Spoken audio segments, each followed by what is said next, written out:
அனைவருக்கும் வணக்கம். இப்போ நம்ம டிஎன்பிஎஸ்சி குரூப் 1ல நடந்த ஓல்டு கொஸ்டின்லாம் பார்த்துட்டு வர்றோம். இப்போ 2010ல் நடந்த கொஸ்டின்ஸ்லாம் இப்போ பார்த்துட்டு வர்றோம்.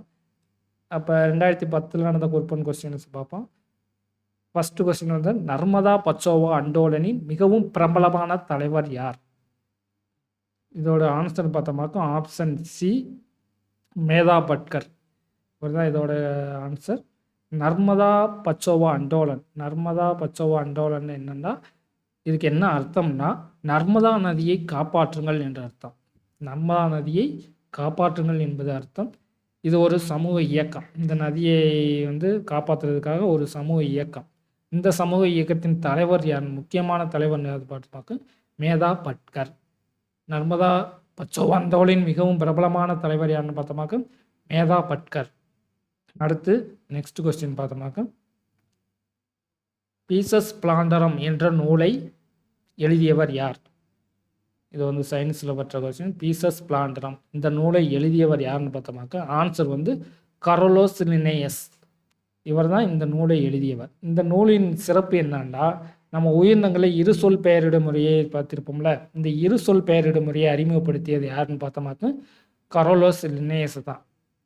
அவர் எந்த நூலில் அப்படி சொல்லியிருக்காருன்னு பார்த்தோமாக்க இந்த பீசஸ் பிளாண்டரம் என்ற நூலில் தான் இரு சொல் பெயரிடும் முறையை அறிமுகப்படுத்தியிருக்காரு. கரோலோஸ் அறிவியல் பெயர் ஒன்று இருக்கும், அதோட இயல்பு பெயர் ஒன்று இருக்கும். இந்த இரு சொல் பெயர் முறை அதே மாதிரி இரு சொல் பெயரிடும் முறையின் தந்தை யாருன்னு பார்த்தோமாக்க அது கரோலோஸ் லின்னேயஸ் தான்.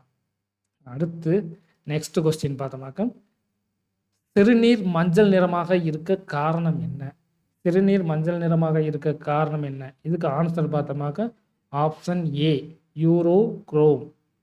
இதுதான் இதுக்கு ஆன்சரு. சிறுநீர் மஞ்சள் நிறமாக இருக்க காரணம் யூரோக்ரோம். இதில் இந்த மெலானின் என்ன பார்த்தோமாக்க நம்ம தோலில் உள்ள நிறத்தோட பேர், தோலில் உள்ள நிறமியின் பெயர் மெலானின். இந்த மெலானின் அதிகமாக இருந்துச்சுனாக்க கருப்பாக இருக்கும். அதே மாதிரி யூரின் உள்ள அமிலம்னு பார்த்தோமாக்க அது யூரிக் அமிலம். நெக்ஸ்ட் கொஸ்டின் பார்த்தோமாக்க 11வது ஐந்தாண்டு திட்டம் நடைமுறைப்படுத்தப்பட்ட காலம். இதுக்கு ஆன்சர் பார்த்தோமாக்க 2007 to 2012 ஆப்ஷன் சியில் உள்ளது. 2007 to 2012 இதுதான் 11வது ஐந்தாண்டு திட்டத்தின் காலம். மொத்தம் ஐந்தாண்டு திட்டம்னா 12 இது வரைக்கும் நடந்திருக்கு. 12வது ஐந்தாண்டு திட்டம் காலம் 12வது 2012 to 2017. இதுதான் 12வது ஐந்தாண்டு திட்டத்தோட காலம். அதாவது கடைசி ஐந்தாண்டு திட்டமும் கூட. இதுக்கப்புறம் இந்த 12வது ஐந்தாண்டு திட்டத்தோட ஸ்டாப் பண்ணிவிட்டு இதுக்கு பதிலாக என்ன கொண்டு வந்தாங்கன்னா நிதி ஆயோக் என்ற அமைப்பை கொண்டு வந்திருக்காங்க. நிதி ஆயோக் என்ற அமைப்பை கொண்டு வந்திருக்காங்க. இந்த நிதி ஆயோக் என்ற அமைப்பு எப்போ உருவாக்கப்பட்டதுன்னா 2015 ஜனவரி 1 ஜனவரி 1 இந்த நிதி ஆயோக் என்ற அமைப்பு ஏற்படுத்தப்பட்டது. அதாவது ஐந்தாண்டு திட்டம் அதோட ஸ்டாப் பண்ணிட்டு 12 ஐந்தாண்டு திட்டத்தோட ஸ்டாப் பண்ணிட்டு அதுக்கு பதிலாக இந்த நிதி ஆயோக்கை கொண்டு வந்துட்டாங்க. இந்த நிதி ஆயோக்கின் தலைவர் யாருன்னு பார்த்தோமாக்க நம்ம பிரதமர் தான் இதோட தலைவர். நெக்ஸ்ட் கொஸ்டின் பார்த்தோமாக்க தெற்கு ஆசிய நாடுகளில் மக்கள் அடர்த்தி அதிகமாக உள்ள நாடு எது? தெற்கு ஆசிய நாடுகளில் மக்கள் அடர்த்தி அதிகமாக உள்ள நாடு. இதுக்கு ஆன்சர் பார்த்தோமாக்க இதுக்கு ஆப்ஷன் ஏ இந்தியா. இங்கே மக்கள் அடர்த்தி எவ்வளோன்னு பார்த்தோமாக்க 382 பேர் இருக்காங்க ஒரு சதுர கிலோமீட்டருக்கு. ஒரு சதுர கிலோமீட்டருக்கு 382 பேர் இந்தியாவில் இருக்காங்க. இதுதான் தெற்காசிய நாடுகளிலே அதிக மக்கள் அடர்த்தி கொண்ட நாடு. தெற்காசிய நாடு என்னன்னு பார்த்தோமாக்க இந்த ஆப்ஷன் உள்ள இந்தியா, பாகிஸ்தான், நேபாளம், ஸ்ரீலங்கா, அதுபோக நேபாளம் இருக்கா. அடுத்து பூடான், வங்காளதேசம்,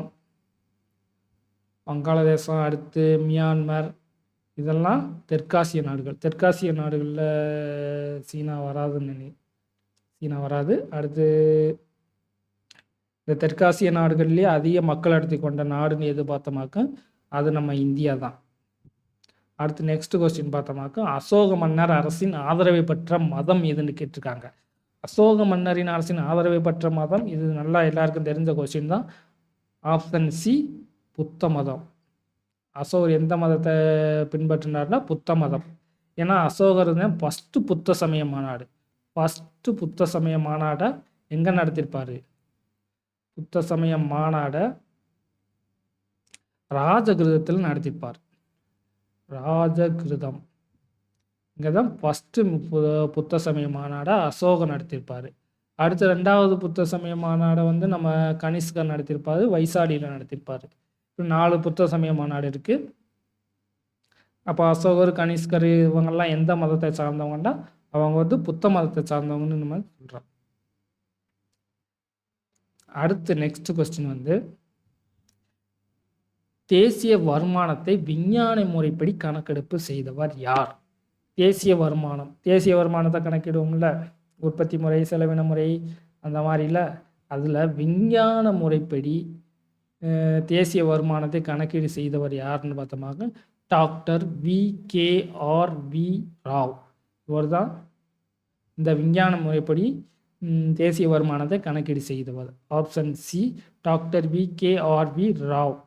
அடுத்து நெக்ஸ்ட் கொஸ்டின் பார்த்தோமாக்க கீழ்கண்ட வாக்கியங்களை கவனி. கூற்று ஏ, கடல் மட்ட வெப்பநிலையானது வெப்பம் மற்றும் குளிர் நீரோட்டங்களால் கட்டுப்படுத்தப்படுகின்றது. அடுத்து கூற்று ஆர், அதாவது அது காரணம், வெப்ப நீரோட்டங்கள் வெப்பநிலையினை அதிகரிக்கவும் அதேபோல் குளிர் நீரோட்டங்கள் வெப்பநிலையினை குறைக்கவும் செய்கின்றது. இதுக்கு ஆன்சர் பார்த்தோம்னாக்க ஆப்ஷன் ஏ, அதாவது ஏ வரும். ஏ மற்றும் ஆர் இரண்டும் சரி.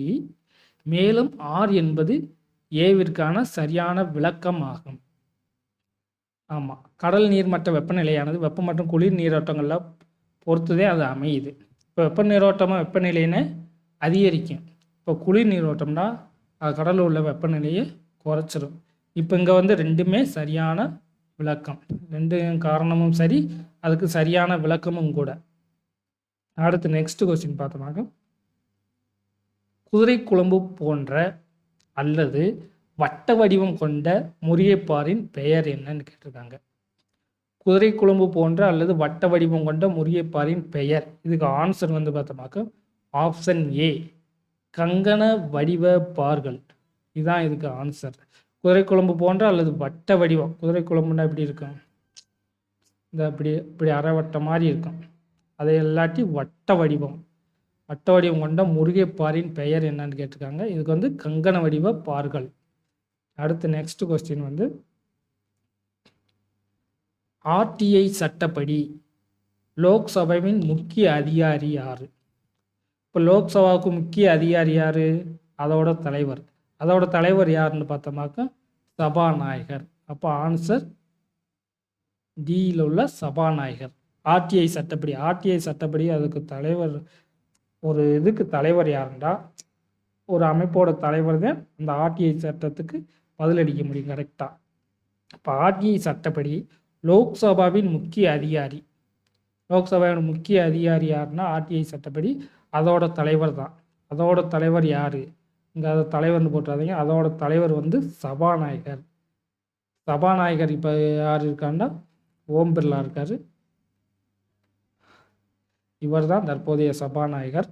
இவர் தான் லோக்சபாவின் முக்கிய அதிகாரி. அடுத்து நெக்ஸ்ட் கொஸ்டின் வந்து மொத்தமாக நல்ல இந்தியா நல்ல உலகம், ஏ better India A better world என்ற புத்தகத்தை எழுதியவர் யாருன்னு பார்த்தோமாக்க இதுக்கு ஆன்சர் ஏல உள்ள NR நாராயணமூர்த்தி. இது ஒரு நல்ல புத்தகம், அதாவது நல்ல இந்தியா இது நல்ல உலகம் என்ற புத்தகத்தை எழுதியவர் யாருன்னா NR நாராயணமூர்த்தி. இது அப்போது உள்ள கரண்ட் அஃபேர்ஸ் கொஸ்டின். இதே மாதிரி இப்போ இந்த மாதிரி கொஸ்டின்ஸை நம்ம தொடர்ந்து பார்த்துக்கிட்டே வருவோம். இந்த கொஸ்டின்ஸோட உங்களுக்கு PDF வேணும்னா வாட்ஸ்அப்பு டெலகிராம் குரூப்பில் இருக்குது. அதோட லிங்க்கை நான் வந்து வீடியோவில் டிஸ்கிரிப்ஷனில் கொடுத்துட்றோம், டவுன்லோட் பண்ணிக்கோங்க.